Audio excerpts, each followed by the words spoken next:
Thank you for joining us at Beerfish Fanatics. And this episode is actually brought to you by Whisker Secret Tackle. So make sure you guys go to whiskersecret.com for all your catfishing gear.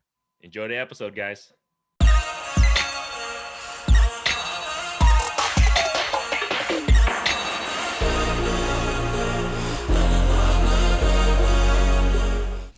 There's like a little timer. Yeah. Because I'm not high class to get to 10 yet, so we can't see ourselves on here. 10 sucks anyway. That's true. There you go. The 11's out now. Yeah, I saw that. They had like a deal on it, didn't they? They always have a deal. That's true, because they want your money. Well, they price it at like crazy price, and then they sell you the subscription. Like, oh yeah, subscription to it now. Yeah, something like that. All right, everybody. Welcome to another episode of Beerfish Fanatics. This is Grandy with Mop Pop Fishing. We have Kit with the Fishing Kit YouTube channel. And today we are on site at the new sake fishing dungeon location. Just kidding. But we figure we swing by here, see how Sean is doing with sake fishing. Welcome, sir. How you doing? Pretty good, thank you. So we are at his new location, though. He did move recently with him and his family up here, a little bit north of where they used to live. But yeah, we can swing by and have some beverages with him and see how we do. I'm trying to beer. Congrats on the new house. Yes, Thank you. sir. Thank you. I'm doing a bush latte. I got to take it a little. You know, the last time like I said, we had that podcast with Spencer and River Certified and Ryan. I didn't get gout, so I'm going to try another beer again today. This is the first beer I said since then. A tall boy, even. Tall boy. I'm going hardcore. What you got, Kit? I have a Big Grove Easy Eddie. There you go. They're local now. Yeah, they're local now because they have a downtown Des Moines brewery tap. Go check it out. Brand new one, but they originally from, I think, the Iowa City area, Coralville area. Iowa City. There we go. And cheers, guys. Cheers. Thanks for having us, Sean. Oh, got your thing a little wet. That's a penalty, man. You know, you got his thingy wet. Holy crap. It's PG-13, kid. Come on. Should get rewarded for that. Oh, boy. But as I say, we thought we'd swing by. If you guys haven't listened to our previous podcast, I know we're getting a lot of new downloads, new listeners and everything, but sake fishing, he's the actually, you know what, why don't you introduce yourself, sake fish, to any new listeners, Sean, if you don't mind. You want to just do a quick little review of who you are and what you're all about? Mostly do custom rods now, open water and ice. Also run the website now. Have a lot of other local guys on there, a lot of my own stuff. Focus mostly on that, just to kind of a backup source of income, just kind of help with marketing and everything, just get the name out a little bit easier that way too. You got a lot of stuff on the website now. There's a lot of stuff on there now, yeah. It's getting bigger and selling more, and I just sent stuff to like New York and Utah. Dude, that's dope. I'll be sending stuff to Canada here soon. Canada. Yeah, it's a little expensive on shipping. I've had like 2 or 3 inquiries for rods, but it was like $75 to ship it. So they're like, never mind. That's a good thing that you're sending into Canada, because the last time I checked our numbers, we got like 3 to 4% of our listeners are from Canada. Really? Oh, I thought you were gonna say 3 or 4 people now listen from Canada. That might be 3 right? or 4%. Well, yeah, it can still be 3 or 4%. But I actually looked. So that download, I don't know about the views or anything, but we don't get too much on YouTube. But hopefully you guys can change that. But our downloads, I was looking, I was like, holy crap, we got like 3 to 4% are from Canada. It's pretty. I guess they might like our insight of ice fishing here and there from the Midwest, I think, because they don't know. We are like the freaking lower edge of ice fishing. But I don't. Do they have wipers up there in Canada? I don't. Taro caught some at that nuclear power plant or whatever. Do they have ice there? I'm assuming they do, right?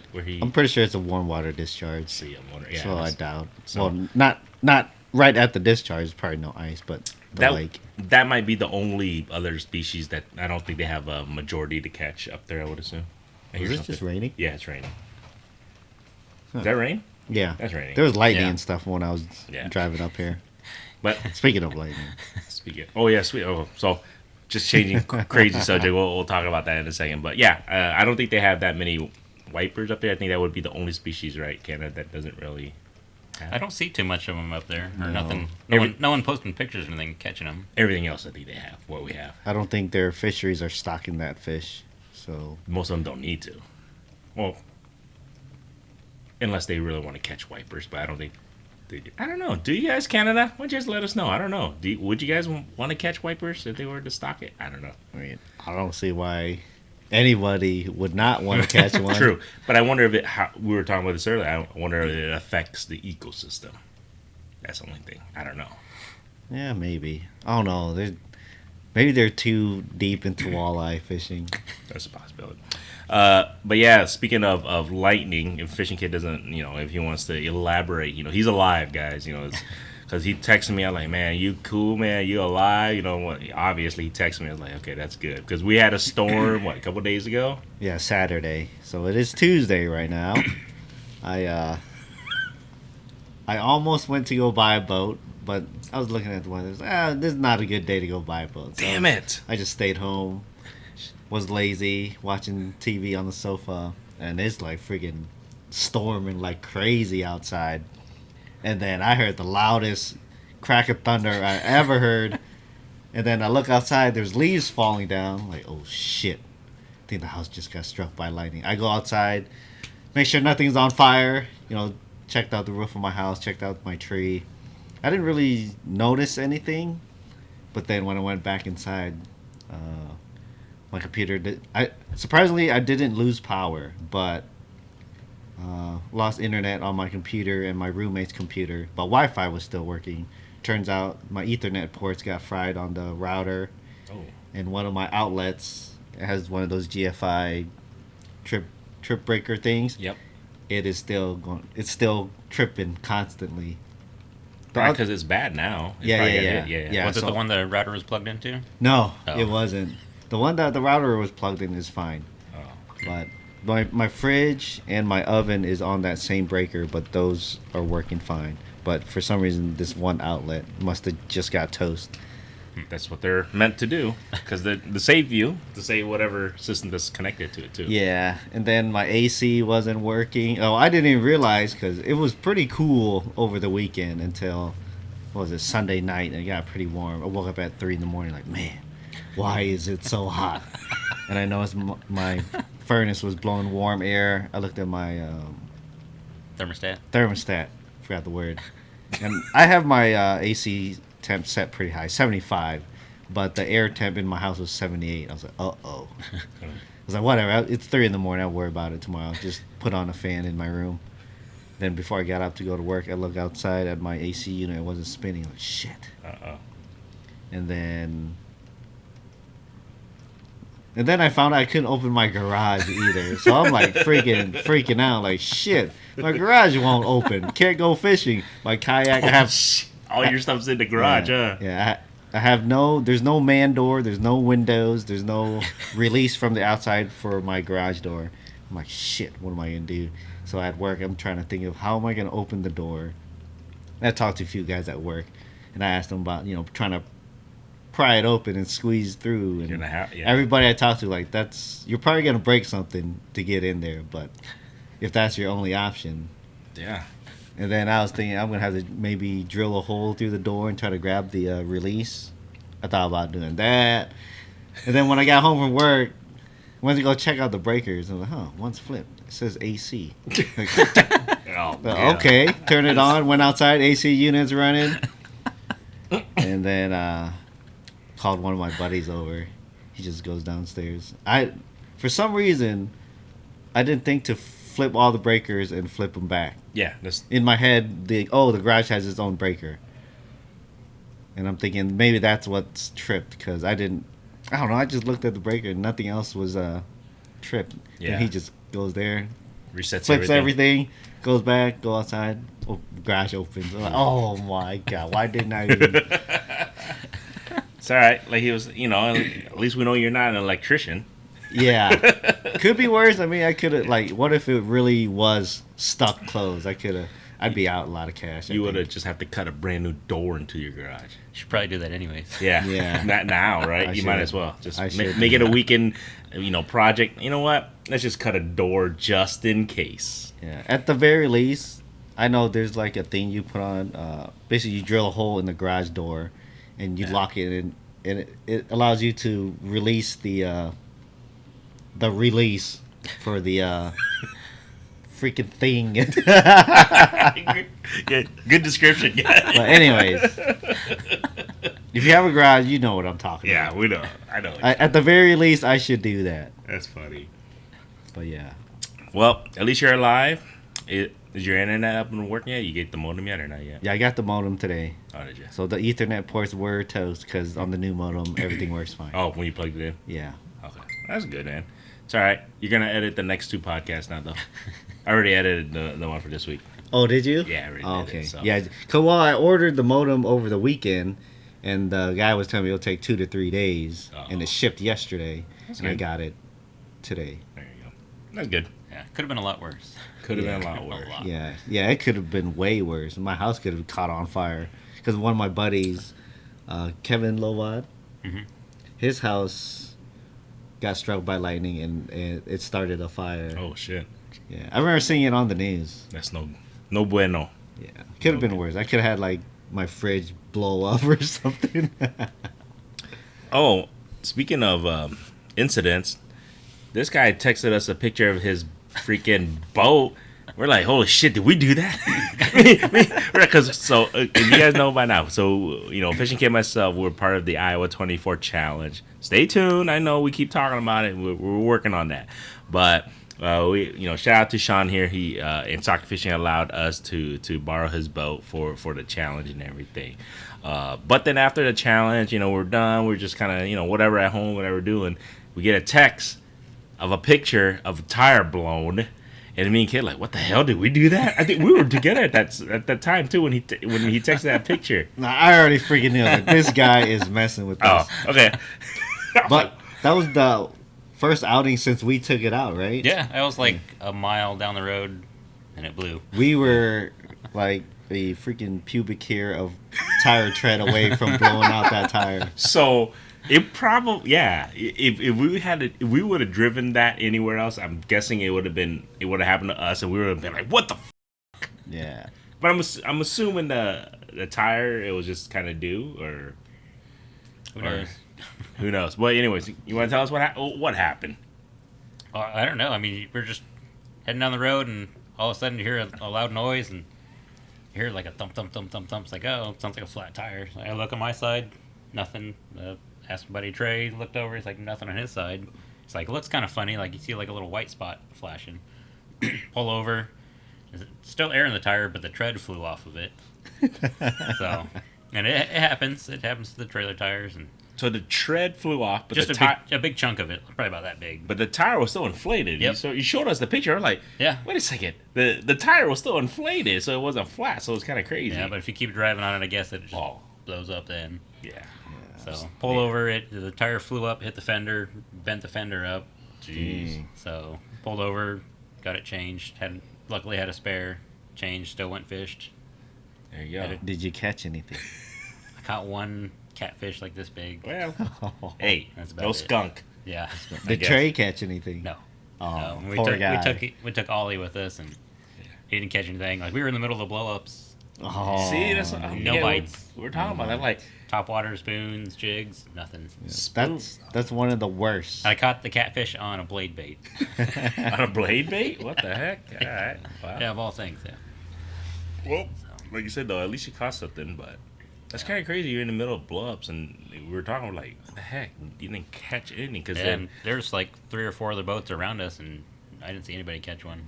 They stayed for like 2 rounds of blow-ups and just took off. Like, nothing. do you think, so we were kind of talking, what do you think? So today is about 95. It's like the hottest it's been in probably a week or 2 weeks. And then the next day, tomorrow, it's going to literally drop 25 degrees.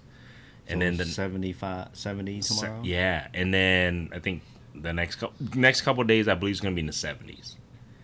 How does that? Because I've seen everybody's asking on the forums, on social media. Everybody's like, "Is it going to affect the bite? Is it?" Because we also have a fishing trip that Fishing Kid and myself are taking here shortly, and it's the same situation where we're going. They are over 100 degrees right now today, and when we get there, it's going to be in the mid 70s to lower 70s. How, by your guys' experience, how does that affect the fish bite?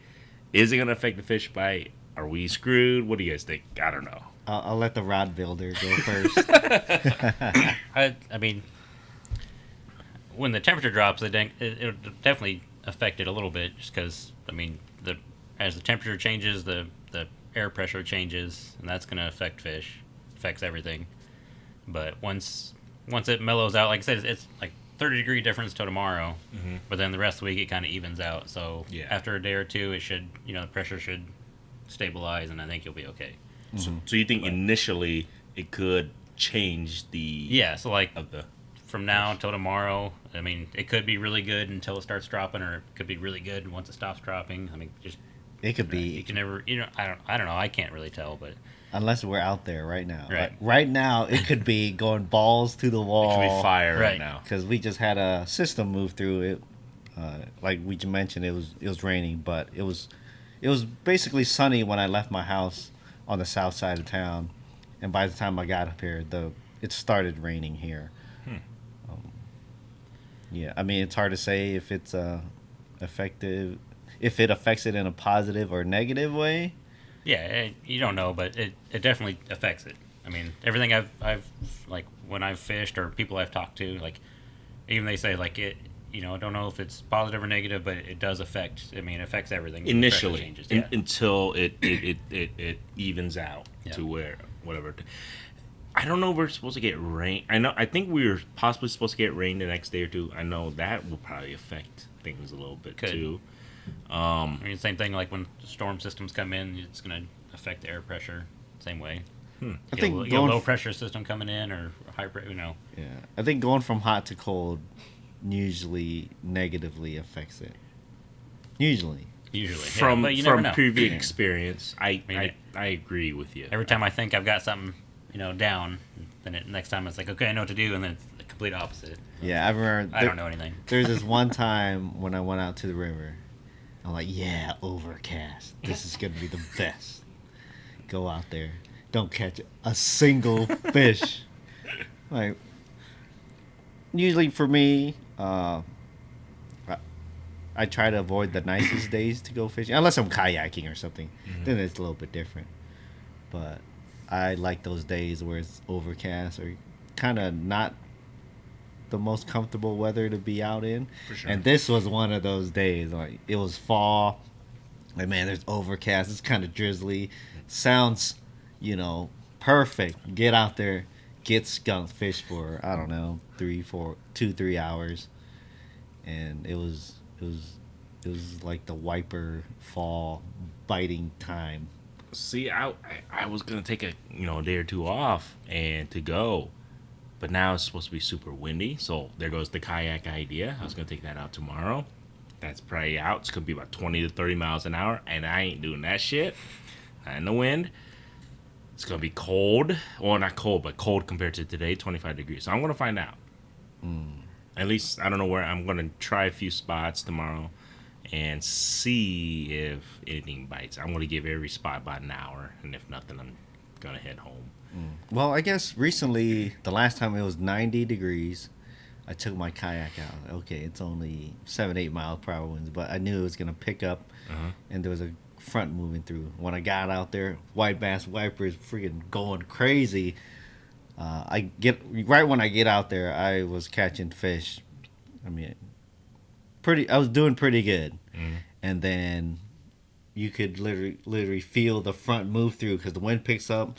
You could just feel the temperature drop, and the bite totally shut off. See, that's why I'm like, because I was excited, right? I told you this last week. I was like, oh, I'm gonna take a couple days out, and then I saw the weather. I was like, come on, hold for one day, right? I wanted today. I bet you today, like you're saying, I bet you today is on fire. Right now, I bet right now it's on fire. Is on fire, and we're here. But I guess it depends on which side of the front you're at. Yeah, but I think tomorrow is the day of reckoning for fall. I think tomorrow literally the beginning of fall here, weather-wise. Yeah, I mean, it's Iowa, so you never really know what the weather's gonna do. But this is probably gonna be the last hottest day. Hot day. I think so, of the year.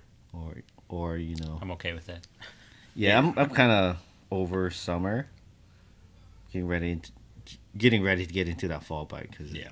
that fall bite is usually one of the better times of the year.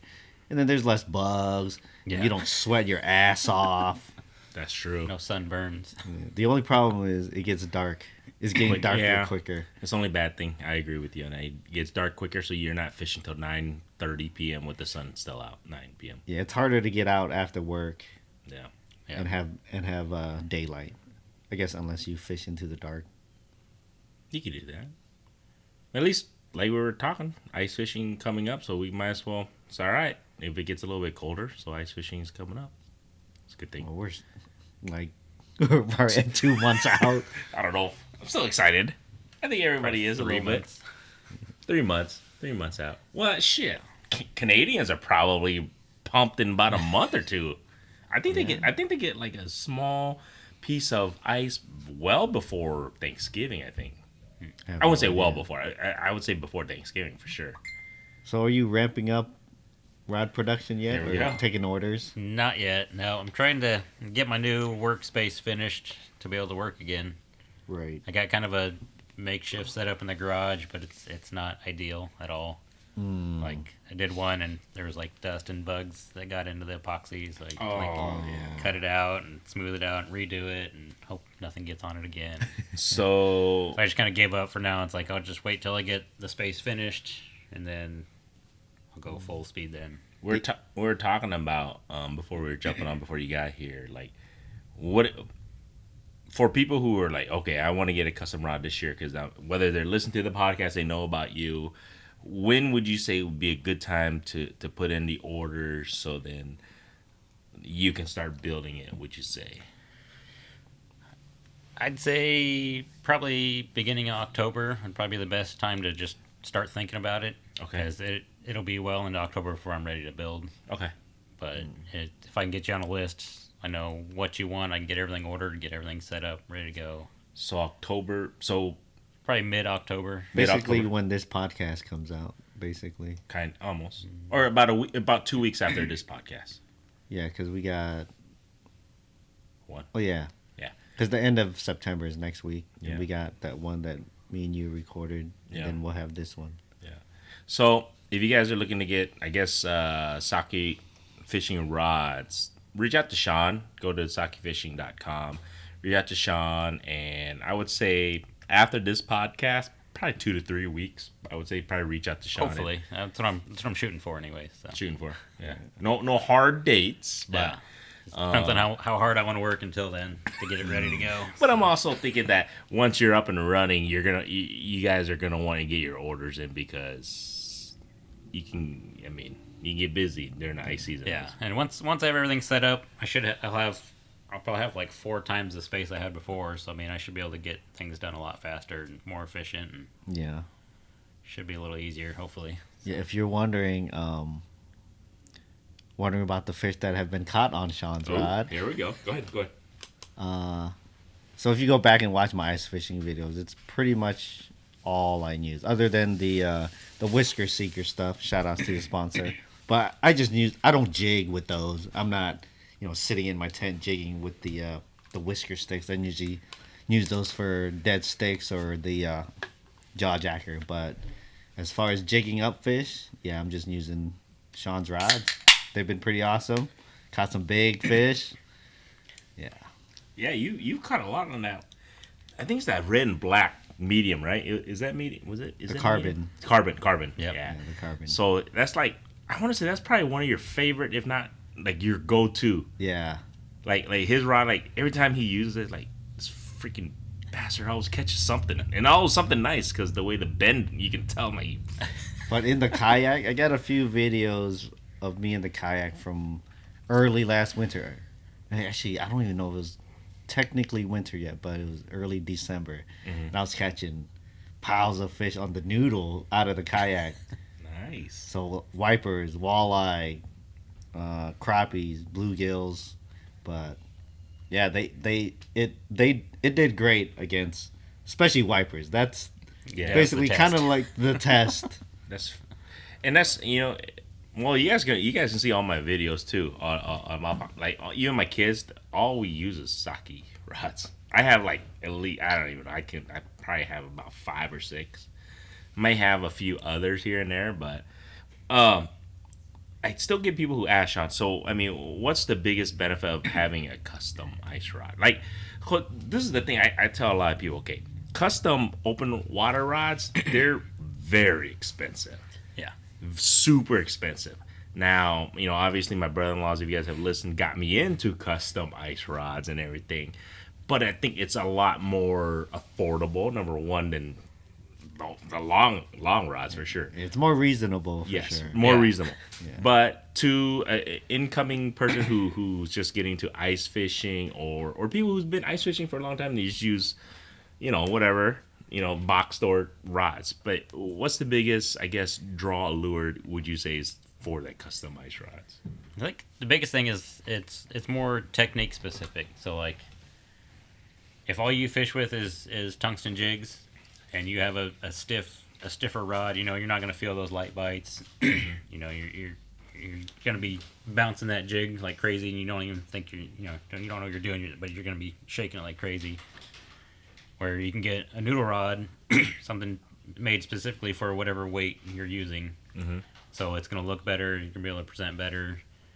And then same thing with like if you're using heavier stuff. If you just buy a noodle rod off the shelf, you don't know, you're going to be jigging real hard, and that spoon just going to be like barely moving, just because all you're moving is the rod, not the spoon. I think you don't really see it until there's one thing too. If you have a camera down there for when you're ice fishing, he's spot on. Like Sean is completely correct. I seen it. I don't know if it was on your camera. I seen it on a camera where I had a noodle, like just a power noodle, one of those flimsiest, and I was shaking really hard. Shit barely moved, dude. It's crazy. It's just like you can see it go like this, but it's just like barely. It's just kind of weird. But then we use like a carbon. Mm-hmm. I use it. I'm like, holy crap, that shit moved like crazy. So I think it's one of those the presentation. Yeah, I mean you can get away with using whatever rod with whatever jig. I mean what I would do is every time you switch new lure, leave it at the top of the hole and jig and just see what it does with how you're doing it.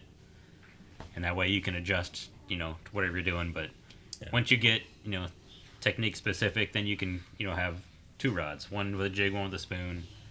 And then you can kind of, you don't have to sit there and change the way you're fishing with it. You can fish the same, but choose a different rod. That way you're not changing the way you're doing everything. And the coolest thing I think about custom rods is that, okay, I tell Sean, hey, I want it this color. I want the handle to be a cork handle, or I want a split grip. There's so many things, how you're comfortable holding the rod. That's why I like the custom rods. Yeah. I mean, at least ice fishing. I mean, I think it makes a difference because when you gotta keep in mind, you're fishing in the cold. You're on top of ice, right? When you're fishing, you want to be as comfortable, and you want to believe in that rod. Yeah. Whatever you're holding. And you want to be, that it's going to do the best presentation you want. You want to make sure it doesn't fail you. I think that's the biggest thing that I like custom rods. I don't know. Yeah, plus people just like, they want, like with a car, they'll change the way it looks to suit their style, whatever, and they can do the same thing with a rod. Yeah. I mean, Like if you can't just go to the store and pick maybe, like, oh, this one's okay, it's the best one I like, but you can get one exactly the way you want it. right. For me, I would. My car, actually, I could have just went to the dealer. Oh, they got this one. Not the color that I want. Doesn't have the options, but it is here right now. Yep. Or I tell them what I want, and I had to wait, I don't know, a couple months. Now the wait time's even crazier with the whole supply thing. But this was before this is actually before COVID and all that stuff, where now you're waiting, I don't know, 6 months for a car or something. Yeah, it could be. Sometimes over a year. I know I would say the Ford electric trucks, the F-150s, I think they're like a year or 2 out, bro. I think they're completely... I don't quote me on that, guys, but if you're looking for an electric truck, the F-150s, I think they're like 2 years out, a year and a half, 2 years out. It's crazy. Maybe not the best comparison, but it's kind of like that. Okay, this is the car that I want in this color with these options. It's going to take Sean longer to build that rod, but once I get it, There's no buyer's remorse. Like, man, I should have waited until there was one of this color Right. or with these options. Like with the rod, I could just go to Walmart or Shields or whatever and grab a rod. Like, okay, just to get by, sure, buy a cheap $20-$30 rod, but I'd rather spend the money and then wait for Sean to do his thing, and then it's the color I want it to be, the action, the length, real seat. And it's the confidence. I think too, though. I mean, it helps to have a confidence rod. Hi guys, it's okay. So if you guys are listening, oh, okay, here we go. They're going. So my kids are here. They're just visiting the trans. Boy. Just playing. Hi girls. But yeah, it makes a big difference because I didn't believe my brother-in-laws. I was like, man, what the heck? When I first started ice fishing, 8-9 years ago, I was like, whatever, dude. Why the hell would I want to spend them out? And then I see the difference of what they can do and what they're specifically designed to do. And then understanding that, and then also, like I just said, the confidence, man. When I'm fishing out there, when I have specific rods doing certain things, I have the confidence that it's gonna do what I want it to do. And land the fish is always a good thing too. So Yeah. I basically have two styles. I have a carbon rod, a stiffer, which is a stiffer action. I fish spoons with it, and I have noodle, that's where I'm using my tungsten jigs or whatever. And I've caught big fish on both, but for me, personal preference wise, I'd rather feel the bite. It just feels so much better when you feel that little tick, and then you set the hook. you mind explaining real quick, since you're the custom rod builder, like, okay, what's the difference? What's a noodle? What's a power noodle? What's a carbon? What I mean, in case people are just getting to ice fishing, like, well, what is all that shit? Okay, so carbon fiber, graphite. It's stiffer. It transmits vibration better. So that's where you're gonna feel the vibration easier. You're gonna feel the bite a lot easier. Noodle rods are just fiberglass. They call them noodle because typically they're a lot softer than the carbons. Yeah, that So tip they'll bend. I mean, you it can looks have like a noodle. yeah, a you piece can of have noodle. a stiffer fiberglass rod, and that'll act kind of like a carbon. But the term noodle is basically just for a soft tipped fiberglass rod, and that's where you're gonna see the bite. So if you have a little heavier jig and it bends the tip a little more, you can see an up bite from a crappie. You'll see the tip go up. You're not gonna feel it. Yeah. Or you'll barely see it move, and then you can set the hook. So it's sight versus feel in a sense. That's the biggest thing, yeah. Yeah. I mean, if you're gonna go with an actual noodle, like real soft tipped rod. I have both, but like Fishing Kid says, I mean, the feel of it, the noodle, you'll feel it no matter Yeah, what. you'll feel it, but not like a carbon. Yes, a carbon for some, it like radiates. Yeah. I don't know how they design it, but it is. You're right. It radiates down the whole rod to your arm. The noodle, you feel it, but it's more of a sight.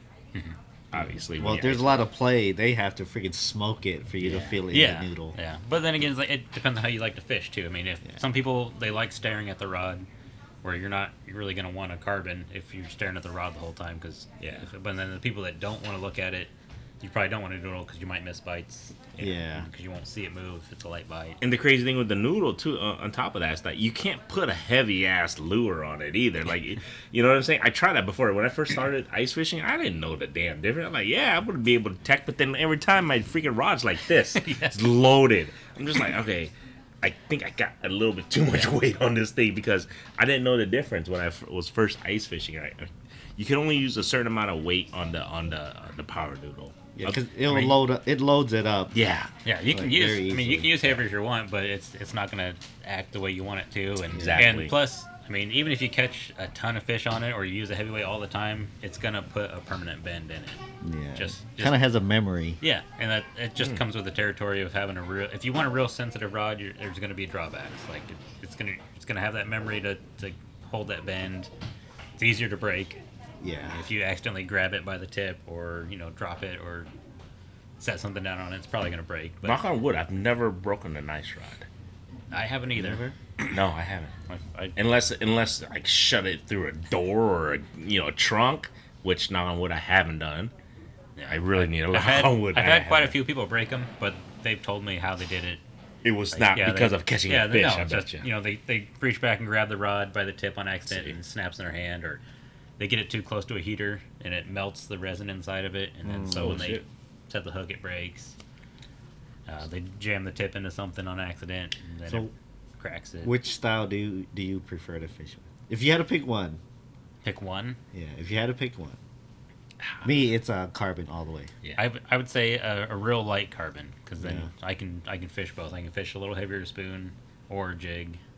If the fish is too small to hit a spoon, I don't want to catch it. I knew you were That's gonna how say. I feel. I knew you was. That's I how knew I you- feel. I knew he was yeah, going there. usually if I use a jig, it's either I'm after bluegill or crappie. But then, you know, crappie will hit the spoons too. So Yeah. most of the time I have a small spoon on, like 16th ounce. And then that's usually my go-to. Everything will hit it. But if I'm missing bites from like bluegills, then I'll switch over. Yeah. Like last year, like for some reason there's more bluegill than anything else I was catching. So then I just I switched think to that's kind of normal. That was me, Yeah. not last season, but the season before. yeah. So All my I just videos, switched to a bluegills. small jig and plastics, Mm-hmm. and I caught more bluegill than anything else. And they were actually 8.5, 9.5. Bluegills Most are of them. fun, Oh, man. yeah. They're okay. This is the thing, man. People need to get it out of their head. Like, oh, this is just a blue. Dude, bluegills. When you catch a 9-inch, 10-inch bluegill, and you catch them on a freaking 32-inch power noodle, I shit you guys not. You're like, you get so excited when you catch one of those. I do at least. I don't. Oh yeah, I mean- I like catching blue. Yeah, I I'm like not- catching any fish really. Yeah. I'm not saying you can't catch bigger fish because I've done it with the noodle and the For sure. small tungsten Oh, yeah. jig, but I'm at a point where I just want to fish aggressive, obnoxious baits, and I just want to catch Yeah. bigger fish, bigger crappies, white bass. I think every time I go, Walleye. I think every time I Catfish. go, I kind of switch it up because I don't want to stick to one thing. 'Cause I feel like I'm gonna miss out.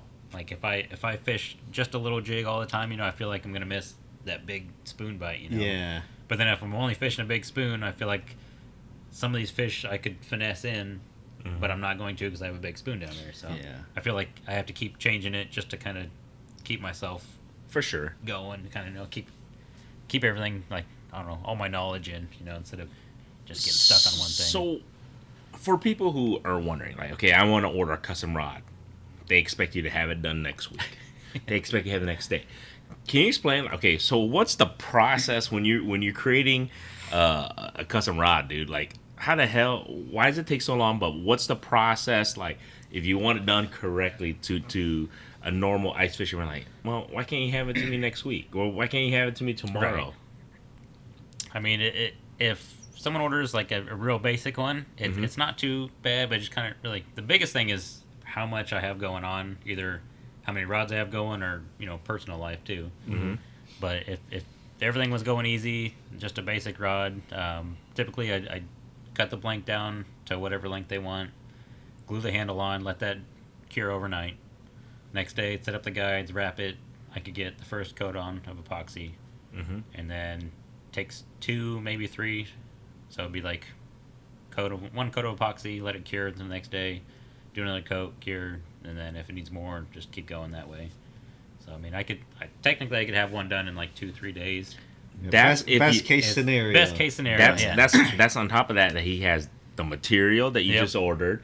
If it's if you want a specific handle, he has it in stock, or he has to order it specially because then you gotta wait till that gets there, and then the rod and everything you just gotta wait. But like last year, there was times that I had like 15 going at a time. So like I would try to glue as many as I could, one night, and then like come home from work, I'd wrap 1 or 2 rods, maybe get epoxy on. All right, I'd save. I have a dryer that I have 6 going at a time, so I'd wait until I get 6 rods done.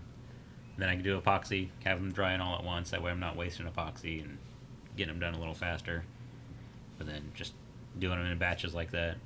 So FYI, he touches every rod, guys. It's not. He's a one-man show in that sense that you build every single one of these custom rods. You touch them, inspect them, and to your standards. Yep. And that takes time. Oh yeah, and then like I said, it's only if everything works perfectly. Like Yeah. sometimes, I don't know, like they just the guides don't want to be wrapped well for some reason, then I'll spend 2 days on one just because I can't get it right for some reason, or Yeah. the epoxy doesn't set right, or it gets bumpy and I have to smooth it out. See, people Yeah, don't people don't oh, understand yeah, that. 'Cause they're just like, well, why? I just, you know what I'm saying? They can just, why can't you just build it? How hard could it be? Because you can go to Walmart and buy one of those, Yep. Box store rods so cheap. They get manufactured so easily. But when you do a custom rod, it's to your standard too. I think that's the biggest thing, right? Yeah. They're like, you're right, and you're not gonna just let shit go out. Like, you're just saying, you got to make sure it's to your. Yeah, like I'll have set like where the guide should go. Like that's just a starting point. So like I have them for like each type of rod for different lengths. I'll set them up that way. Mm-hmm. Then I'll test it. Maybe I don't like it, and I have to keep moving it until I like it, and then I can finally wrap it. Yeah, so sometimes stuff just doesn't want to cooperate. So Right. it's another big. It thing. just depends pretty much. Yeah. Or I could, have a bad day at work or something and just not want to deal with anything. It's like, you guys are holding Do on it today, tomorrow. guys. Yeah, don't worry, I ain't wrapping shit today, guys. I ain't building shit. Wait, what about you, Gores? If you had to pick a style of rod, I think it would be the noodle. the noodle. And the reason, this is the only reason. I love the carbon because I love the feel. But I feel more confident and I feel I have more success with the power noodle. Yeah. I mean, I guess it just boils down to whatever you use more. Yeah. And my thoughts are, I'm slowly using more. Well, this is the thing. So this year, I'm going to really focus more on cut bait or minnow, or I'm going to try and really target these catfish a little bit more. Shout out to Whisker Seeker. I'm going to be using those rods a lot more because the past couple of years, I haven't really used a dead stick, like focus on using it. I would use it and then I kind of stop. You know what I'm saying? Like it's just obviously everybody wants to move their rod. Yeah. The dead stick was like, yeah, whatever. But I felt like last year I had more success on the dead stick on catfish and just fish in general. Maybe it's the location we were fishing, but I don't know. There was a lot of stuff that I caught on dead stick last year. So I feel like, okay, I'm going to use a lot more dead sticking this year. But primarily, if I have in my hand, it's the power noodle. For some reason, I just have more.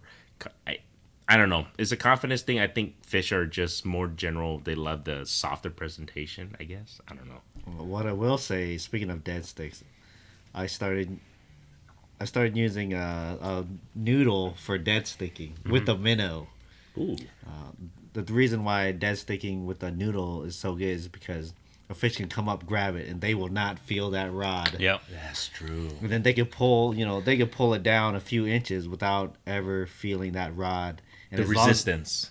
As long as I'm paying attention, I can see it loading up. And I caught a ton of fish last season. I don't know if I have any videos out, but I'll have some out this season for sure. I think when we went down south at one time, you had a bunch on video. Yeah. You're setting one down. Yeah, well, I can't use 2 rods at once, so I keep it to one. I was with you with that. It's only because if I have multiple rods out, Uh-huh. they will all catch fish. Whoa. And Good problem. I know, holy Well, crap. the problem is Jeez. it's chaos Yes. because usually it's I'll be at my one man and like I'll have one rod here, maybe holding one rod, and then like maybe nothing will happen. Then as soon as I catch a fish, then one will go off and I'll catch it, and then they all swim around in circles, and then it takes me half an hour to get But you fix just caught everything. two, So you it's just like, caught 2 fish. What the yeah, heck? but it's terrible. I love it. I know The he freaking does. I don't like chaos. it. So this is the thing. So Kit doesn't, for some reason, when he fishes with multiple rods, because he always like, well, why don't you just get another, just bait dunk or whatever the case may be. Because I understand where he's coming from. The frustration happens is when the chaos happens. Yeah. And I don't know, fishing Kit, for some damn reason, whenever you fish, dude, you don't have the chaos we do. He's like, what do you? Yeah, he'll reel one up. This Yeah. one's fine. This one's Easy. fine. We're like, dude, this is the thing. If you guys gotta go fish with this guy, it's like the fish cooperates with him. I don't know about that. Not every time. No, dude, this is the thing. You have maybe 3 or 4 dead sticks out, whatever, whether ice fishing or even open water. But for some damn reason, he reeling it. Oh, my other rod's going. Okay, I go. And they don't cross each other, and he never has issues. It seems like. right? Yeah. See, for us, I'm with Sean, dude. That shit goes all over the place. I'm like, mother, and then I lose one, and I'm just like, I get frustrated. Yep. Like I'll start out with that, and then it'll happen right away, and I'm Yep. like, I'm over it. Just stick the button. Me, That's- this season, I did it a lot last season too, but there's never just one. Well, I'm never trying to fish with just one rod. There's gonna be either a dead stick or a jaw jacker or some other rod in the water too. Yeah, I try it, but it just like I'll catch 2 fish, but it's usually like a crappie and then a bluegill, and then for some reason they just spin around in circles. Like even if they're the farthest that I can get them away, they're right there. I don't understand it. I got one. That's yours. I got one, Gord. Oh, you do? Yeah. Yeah, I mean, yeah, it's probably a good problem to have catching multiple fish, but it's I don't know. Yeah, I guess I like to live dangerously. Yeah, but you've never had an issue. It just doesn't work for me. Yeah. It's like the tire on the trailer. Like if you guys use it all day, it's fine. I drive down the road and it blows. This is the thing though. But I give it the kid though. I'm like, all right, I'm just gonna keep doing it. Sooner or later, it's gonna figure itself out. Like multiple rods. It's because you don't. The more rods, the more lines you have. In it, we're allowed to have 3 here in Iowa. The more opportunity you have to catch a fish. Yeah. So I just kept focusing. Like, all right, I'm just gonna keep doing it. I think in the past year now, I'm slowly getting better at. I guess you can say dealing with the chaos. Yeah. Slowly, like I'm slowly getting a little bit better. Like, okay. Because I'm telling you, last year I caught probably the most out of the dead stick I've ever had last year. Just because I was focused, like, I don't give a shit. I'm going to keep doing it. At least do 2 rods every time I ice fish. I don't care. And I kept doing it. I was catching more. Like, okay, I just got to deal with the chaos when it happens. And then you catch a fish, man. It's not a bad thing. You catch a fish on a dead stick. I guess you got to look at it that way. Yeah. Like, I don't know. I can't catch one unless I have another fish on. Like, I'll have this, like, I could sit one down all day and just sit there and it would not catch one. And as soon as I put another rod down, it'd go off at the same time. Well, usually with the fish that we target through the ice, they're schooling fish. Yes. Whether that's bluegills, crappies, white bass, even wipers. Mm-hmm. So once you catch that first one, they kind of rouse everybody up. Yes. And so when you got another bait in the water, their friends are like, "Oh man, I gotta get in on this. Oh, what's this over here?" And that's kind of the my theory behind it. Why, if it's just there by itself and you haven't caught a fish yet, it's just gonna sit there. But once you hook up, and their friends see the other one dangling there, like, oh, I gotta get in on something. For sure. You know what? You might be right. You might be onto something about that. Yeah, most of the fish we target through the ice are schooling. They school. Yeah. Like they get excited when they see when their homies get taken away. Well, it's like with the yellow bass. I mean, as soon as you catch one, you want everybody to come as close to you as possible to keep them going. Hopefully, we can get on a good yellow bass bite this year. It's been a while. It's been a while for all of us. We gotta travel. Yeah, I think so too. I think there's certain locations we might have to drive a little bit further than we normally would have to really chase the yellow bass. I think. Yeah. See, for me, I'm okay with not catching yellow bass through the ice. Because if I gotta break that 2 hour, for me that's the threshold right now. 2 hour. 2 hour If drive. I gotta drive over 2 hours, Uh-huh. just to catch yellow bass, I don't know if I want to make that drive. How about? Because there's so many other fish we can target within 2 hours. I hear you, and we've caught them and we've been on them. The only thing I'm with you on this, I think if I'm gonna drive over 2 hours, I'm gonna want to drive over 2 hours to catch a species I've never caught before. Right. So it would be like a brand new species or a P. If I know I'm going to catch a PB of something, then I can justify the 2 hour drive. Right. How do you know you're gonna catch a PB? You don't, but the opportunity. Oh, the opportunity. You know what I'm saying? Yeah. If I know if I go to this specific body of water and the opportunity to catch a PB is there, then it's worth it. What if it's a PB yellow bass? then it would be worth it. Yeah. I mean, because it's a PB that you have a good opportunity for. Yeah. You know what I'm saying? Like, if you know you have a good opportunity, then I think, hey, time's precious. We all know that. And then wintertime in Iowa, shit sucks. And we're going to have to drive 2 hours in the cold and, all that stuff. Like, people are probably, Canadians and all the other people like, man, you guys are a bunch of wusses. Denver probably listen to this like, man, we drive 4 hours, Our closest spot is at least 1 hour away. Yeah, for yellow bass. Yeah. But like I was saying, like you were saying, if I want to drive 2 hours away from the kids, and then hearing that's my kids in the background, guys. It would have to be like a new species. It would have to be possibly a PB. I think I'm with you on that. I agree. It's getting harder for me anyway, just because like now I'm like 12 minutes from the lake. See, Yeah. It's like I could drive 2 hours, or I could, not get up 2 hours earlier and get there at the same time. And the still cool thing, catch fish. you're right. And the cool thing about living where we live, there's a multiple species we can catch. Whether it's bluegills, crappies, catfish, wipers, white bass, yellow bass. What else can we catch? Trout, walleye. You do the urban trout stuff. Yeah, but you know what I'm saying. There's some multiple species that I think we can get. Granted, they're not going to be like the freaking monsters biggest ever, but they're different species we can target. Within, like you were saying, probably within 30 minutes, not even 20 minutes, 30 minutes. Yeah. For me, I think the 2 hours is about my threshold. Unless I'm going to go take a trip somewhere. Really like stay overnight. Or Yeah. then it'd be worth it. And that's more. different. A 1 day, 2 hour back and forth. Yeah. You ever caught a catfish through the ice yet, Sean? Nothing big. Oh, not Small big. ones, but How big was the small? like 12 inches maybe. We'll make it happen this year. We'll But get I you don't, dead stick much, or I don't. You don't have to ditch. You Well, jig him up. I jig him up. I Yeah. Well, the one you caught, that huge one, we were sitting right next to you, and then we left, and then you caught him. So after you left. yeah, it was like Go not figure. very long after we left. Yeah. There was, they'd come in 2 or 3 at a time too. Yeah. Yeah, that day. But I didn't realize what they were yet. I just figured, okay, there's these big fish moving through 2 or 3 at a time. Mm-hmm. They'd be all over the water column, near the bottom, near the top. After these guys left, I ended up catching one. It was the biggest fish I caught through the ice all of last winter. Yeah. Freaking, it was a 28-inch catfish or something. Dang. Yeah.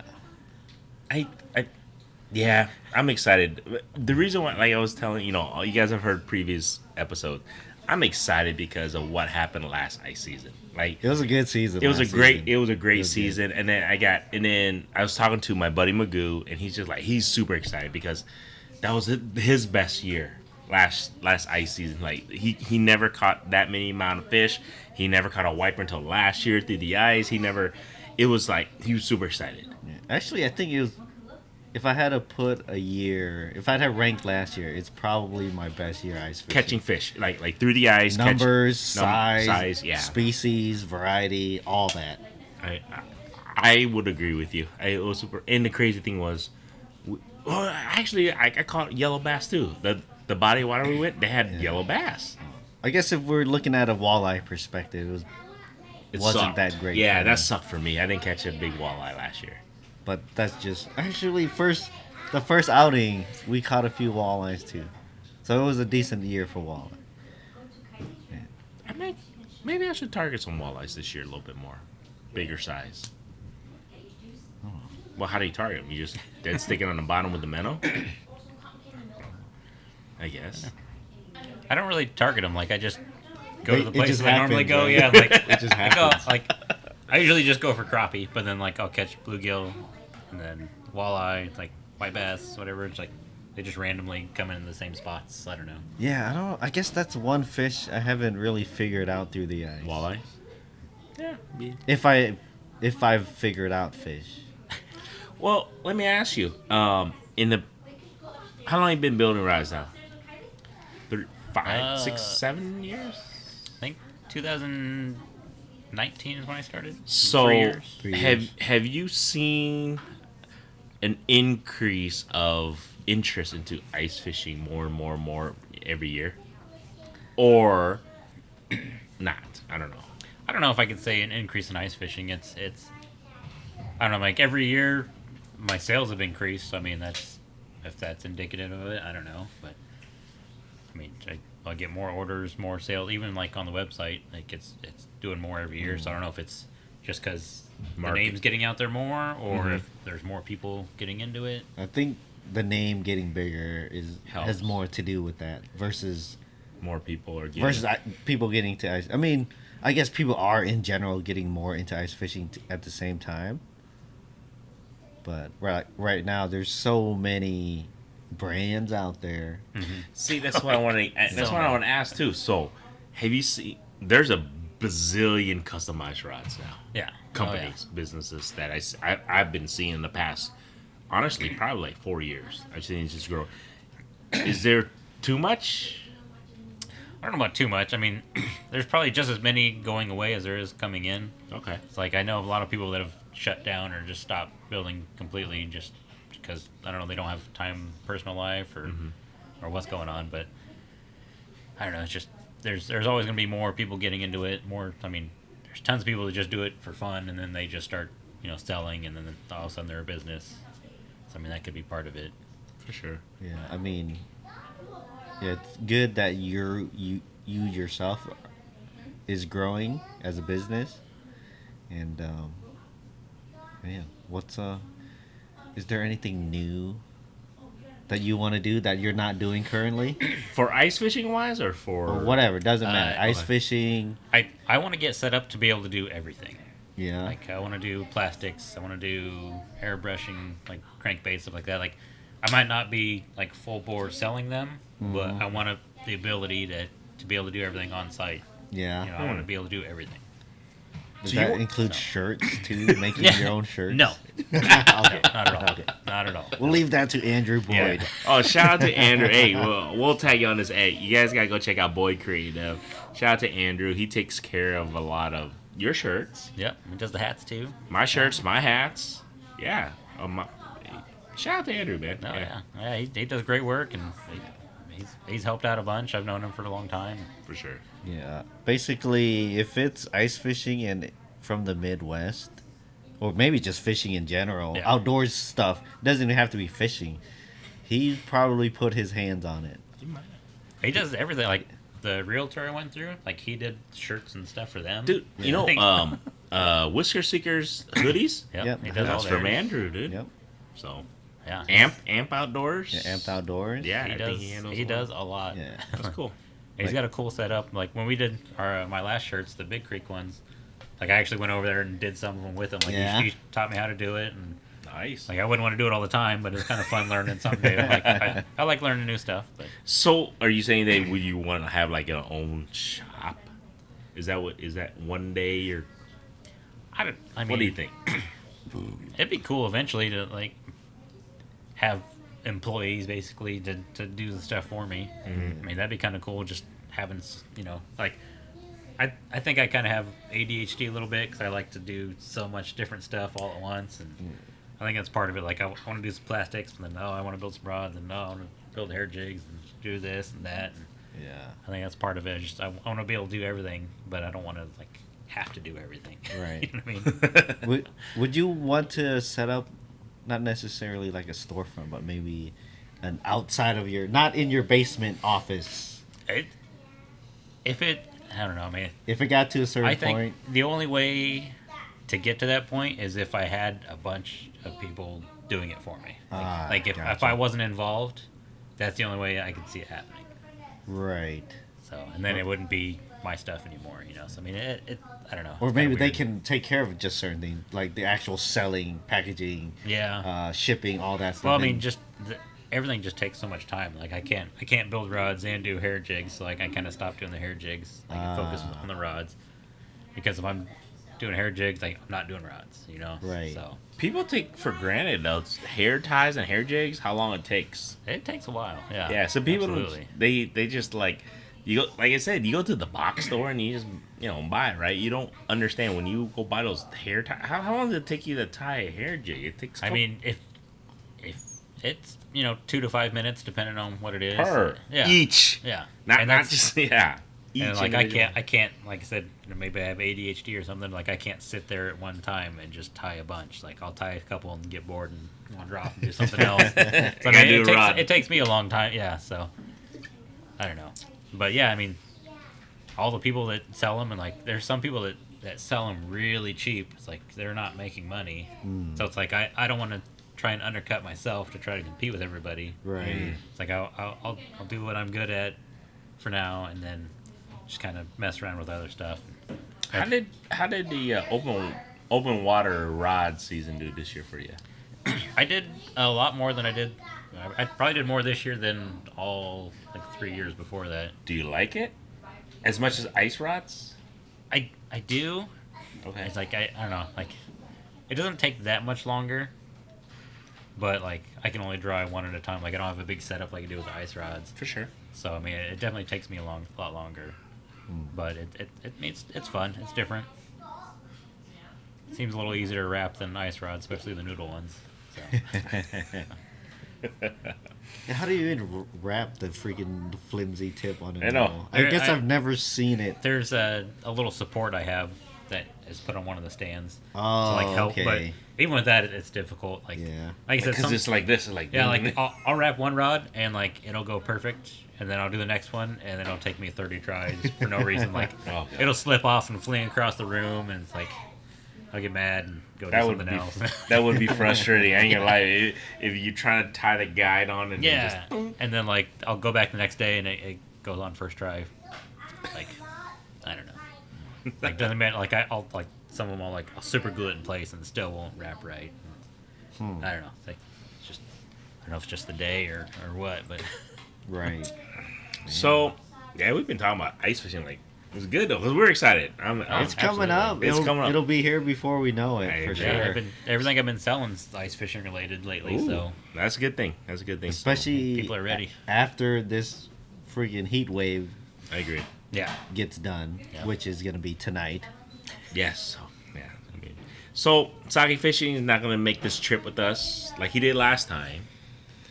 So, but Fishing Kit and myself, we got a trip coming up here. So hopefully, stay tuned. It should be good. I hope. I don't know. Hopefully, it's better than the last time you guys went. Yeah.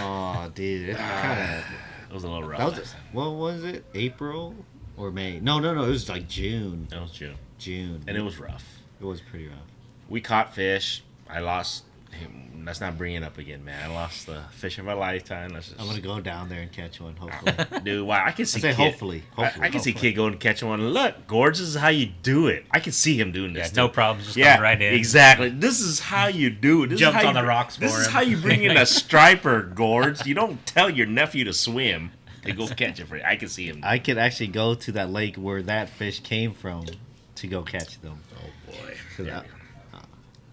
Yeah, I want to do a tour down there. All right. So there's two species that I want to hit: blue cats and stripers. But I gotta go. If I want bigger blue cats, I gotta go to one lake, and if I want better numbers of stripers, I gotta go to a different lake. And then if I want to hang out with the homies, I gotta go to the lake that we're going. Well, you're gonna go with us. You're gonna hang with us for the weekend, Yeah. and then you can. There's potential for both species, but the numbers aren't there. I have. I think we're gonna do good this weekend. I think so. That's what Gotta I be think confident. every time. I know, but I think so this time. Got changed. Yeah, it's so easy. It's so easy. Then we get there. Man. What do you got? What is Sake Fishing? What do you got coming up for the fall? I mean, what are you looking for? I know, obviously, moved to a new house, trying to get the spot set up and everything. But is there anything that you're looking forward to for fall, or what are you looking to plan for? Not really fall, but after everything's set up and I'm going again. I've got a bunch of stuff for plastics that I'm going to be messing with. Just Yeah. so we'll be trying some new stuff there. Can you give us a little insight, or not yet, or that's I don't know if it's hush hush. Like I'm gonna do like all the ice plastics. I'm gonna kind of like I'm not gonna sell any right now, but I'll just be making them for me. Just kind of figuring out what I'm doing, and then giving them out. Just trying to figure out what I need to change, get it dialed in, and then maybe next year get set up to actually run some production. Yeah. and you're carrying plastics, huh? Plastics. And you're also carrying funk jigs. Yep. Correct. Okay. Yep. He decided to stop selling early this year, so we talked back and forth and decided I'd carry what he has left over to try and help him out and spread his name, spread my name. Whatever customers he has, we'll learn about me. Whatever customers I have, we'll learn more about him. And So he got out of it? not out of it. What he does is he'll, like, from this date to this date, he takes orders and then he shuts it down. Oh. He paints, and then that's it for the rest of the year until next year. And you guys gotta check out Funk Jig. It's his. He is real detailed. Yeah, everything is super detailed. His painted jig heads and is mostly for ice fishing. Yeah, it's all ice fishing. But I'm telling you guys, holy crap! Because I bought a bunch from him from you last year, I think. Yeah, I did. I'm telling you guys, I'm like, man, it's so detailed in regards to his ice jigs, like the spoons or whatever he's doing. It's really, really detailed. Oh, yeah. He does great work. Yeah, He it's does. great work. You still gonna have the the bee woods? Yeah. I know they were switching to some newer patterns, new colors this year. So trying to get through the old stuff, and then we'll see what we can do for the new ones. Gotcha. Yeah, because I was using those last winter. Yeah. They do great work too. They're out of the Omaha area. Cool. Any species or goals you're looking to do this year for ice? I don't know. Not really any goals. I just want to get out more, I think. Okay. Catch fish. Yeah. Get out and catch fish. Get this homework done and get out. We'll get you onto. We gotta get you on a good catfish bite. Yeah, maybe that's what I want to try this year. Catfish or wipers? Which one would you rather? I don't know. Why not both? Wipers are still eluding me. You never caught a wiper yet? They're pretty elusive. No big ones. Okay. They're pretty elusive. Yeah, the I one agree. day I was in the middle of a really good bite. Like there was 3 people around me, like that I knew, that went with wiper, and I skunked that day. Yeah.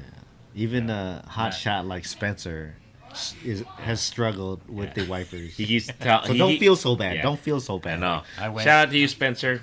Sorry, I went with a guy that knew what he was doing, had it down, knew where to go, what to do. He showed me everything. Not a bite. Did he catch Are you one? talking about Corey? Shout out. Hey, we'll grab Corey back on, dude. Oh yeah.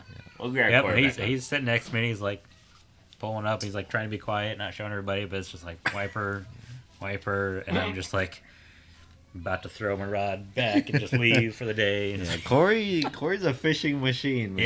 yeah. So don't feel bad if he outfishes you. Oh, I don't. He does it every time. So I mean, I'm used to it. So. But you know what? And this is why he's good at what he does. Though I think he pays attention to the small details. Yeah, he's hyper focused. Yeah. Yeah. So we'll get him back on. It'll be fun. And he's smart. He knows what he's doing. For a guy that doesn't sleep, he is super focused. Maybe that's the secret. Just don't sleep. Right. Just fish all day. Like he has to concentrate so hard, otherwise he's gonna fall over because he hasn't slept in 30 hours or whatever. Just don't go on the kayak, Corey. We'll get you back on, dude. It'll be so fun. I want to hear how he did this year. We haven't had it because he was doing the tournament before then. Oh yeah, the tournament Yeah, season. so we'll grab him back on. How was the tournament season? Pros and cons and all the good stuff. Open water bass guy. So Is it over? Has the season wrapped up? Don't know. I don't know. It's got to be pretty close. Well, I don't know. I guess down south, when does that ever Yeah. end, right? Yeah, It who doesn't. knows? Never ends. Well, we'll grab him. It'll be fun. He's a wealth of knowledge too, and when it comes to fishing, just little tidbits here and there. I think he's got some good stuff. He's probably the.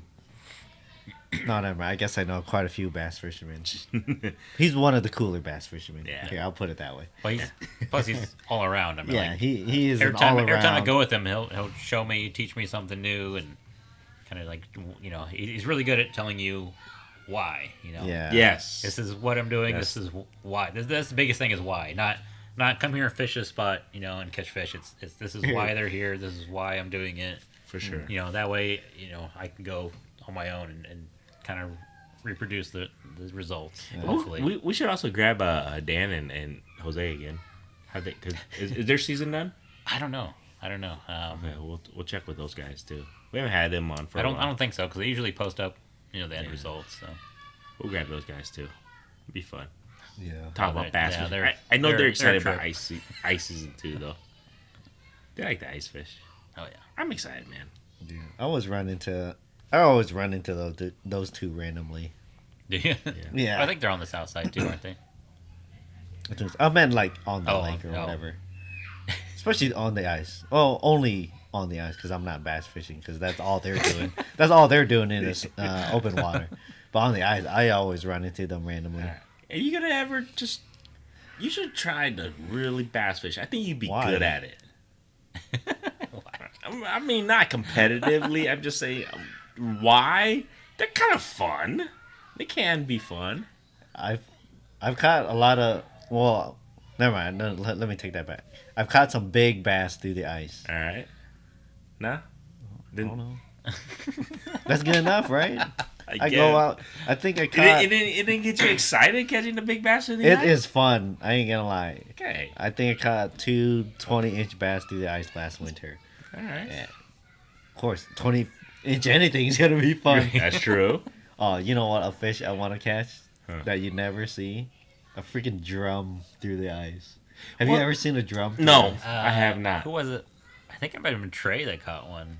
A Oh drum? yeah, Trey did catch a drum. Yeah. Either him or Jimmy, right? Yeah, one of those two. You Yeah, when they serious? went out. I've Yeah. never, I've never even seen one. through all the years of ice fishing, through all the years of where we ice fish, I've never caught a drum. I've never seen anybody caught a drum. I've you think seen- you'd catch them all the time? Like, You would you'd think. catch them all the time. Every, Do Yeah. they go dormant? No, I don't think so. No, I don't well, think they so. gotta eat. I mean, I don't think they. Yeah, I don't think they go dormant. I remember there's this lake out east of here. Uh huh.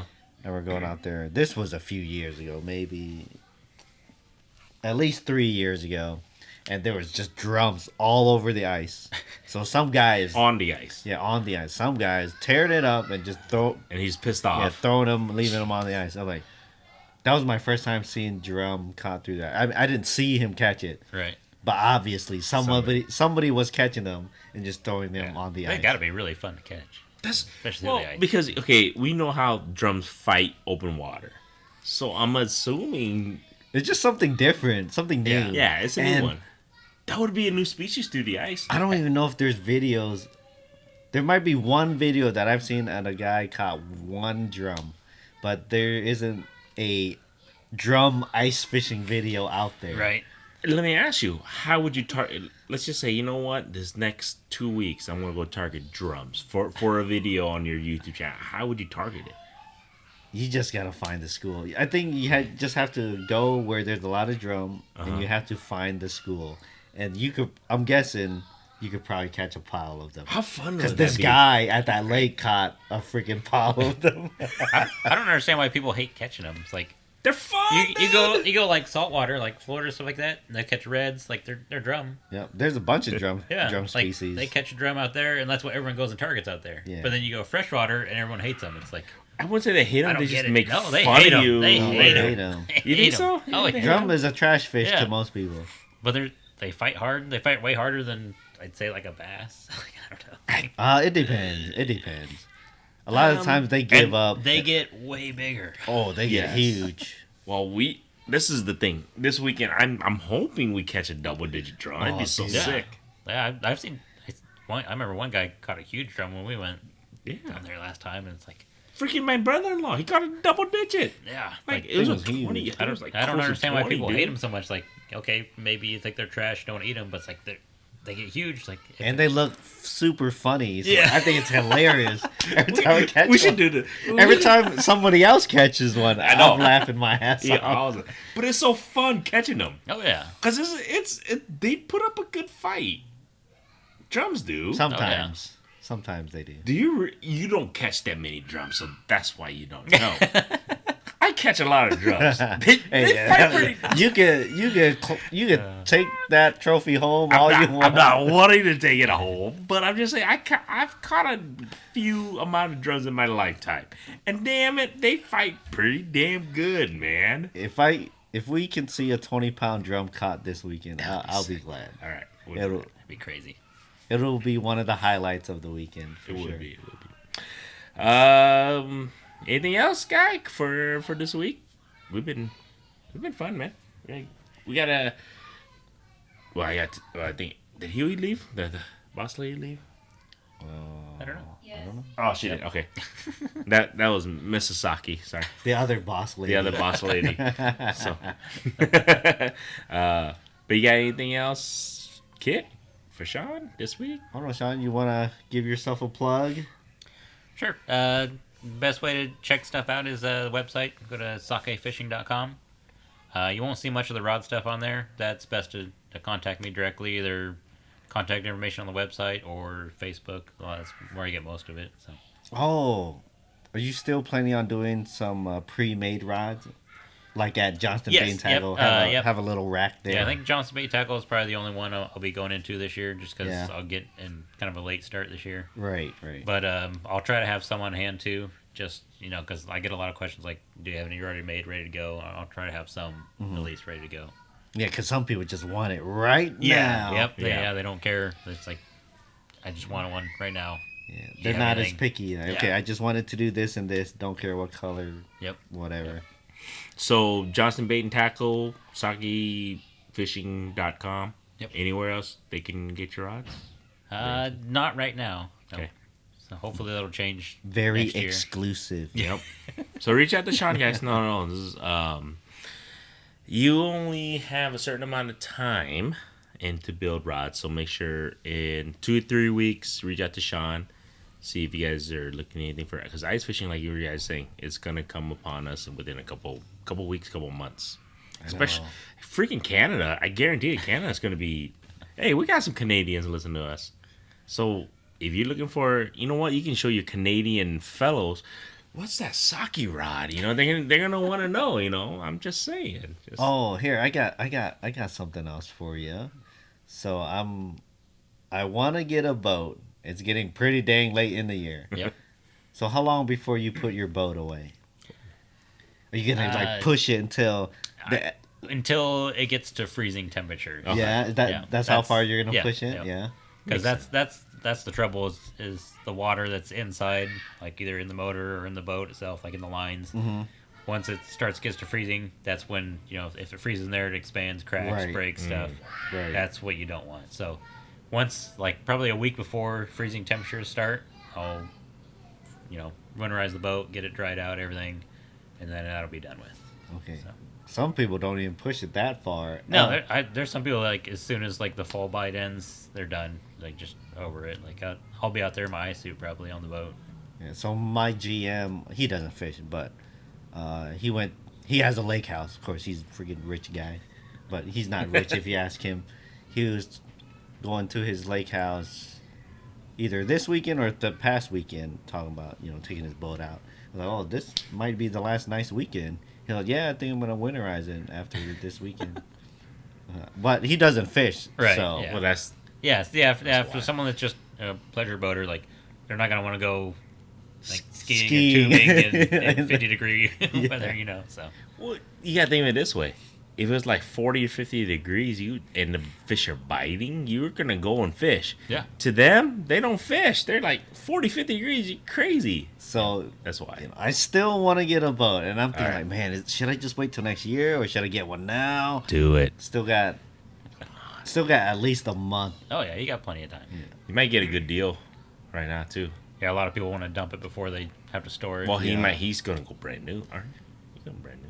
If you get, I don't know. Yeah. Right. Well, if I sell my car, then I don't have to go brand new. Gotcha.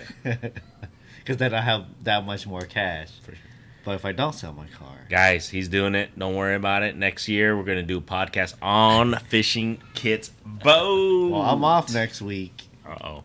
We'll see what happens. We'll see what happens. I might be taking 2 road trips, Oh, so we'll see. make it happen. Make it I don't happen, know. kid. Let's go. I don't Anything else, guy, for this week? Leave a review. That always helps out. Always helps out. And now we got the videos on Spotify. Videos on Spotify nowadays. Kind of cool. Um, Kind of cool. Fishing kit stickers on sakefishing.com. Go So check. while you're there, check out what Sean has to offer. Maybe send him a message if you're remotely interested in a ice fishing rod. Even if you don't know what you want exactly, just hit him up like, hey, I fish for this, or you want to use these certain baits of this size or whatever. Just he can help you through it, even if you're not completely sure of what you want. Yeah. And if you're gonna order a freaking custom ice rod, you might as well order a sticker. Shit, I'm just saying, right? Oh yeah. Might as well. Yeah. If you listen to this and then you directly order a rod from Sean, I'll throw in the stickers for free. There you guys Don't go. even worry about buying the stickers. There you guys go. But you got to make sure, hey, I listened to the podcast. Yeah, for sure. You got to tell Sean. Gotta mention it. Be specific about Yeah. that. No, this is awesome. You know, Sean, thank you having us here. Thank you for just joining us again. And then you guys, like I said, man, ice fishing season is coming up. Make sure a couple weeks here. He should be up and running a couple weeks, hopefully. We'll see. Just reach out to Sean and check out the website.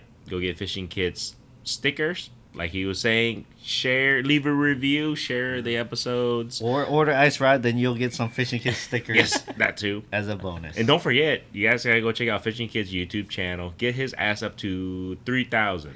Gotta get him to 3,000. Let's see if we can get him to 3,000 before. What would be a realistic date to get you 3,000 Realistic? subs? 2024. What the hell? No, man. But We if we could get there, getting that shit before that, man. if we get there by January, Okay. that would be awesome. But There you go. realistically, 2024. There you guys go. I don't know. He's like, that's a low bar. I think he's gonna be before that. We can bet something on that, and we might. I'm just saying. But get his ass up above 3,000. Appreciate you guys listening to this far. Check out my pop fishing. I put videos every 2 weeks. I might have another video coming up soon if I get a chance to go fishing. We'll see. But like I said, check out. We'll put everything for Sean and Saki Fishing in the notes and everything. And other than that, man, appreciate you guys listening this far. And leave a review. All those. If you're listening to this right now, that really helps out. I think it helps out. If you made it this far, This far is crazy. and you haven't left a review Holy after the third time we're asking, We're asking 3 times now. We're getting desperate now. Desperate. Leave a review. Helps us. I don't know. Just give a shit. But till next time, guys. All right, see ya. Yep. Thanks, guys.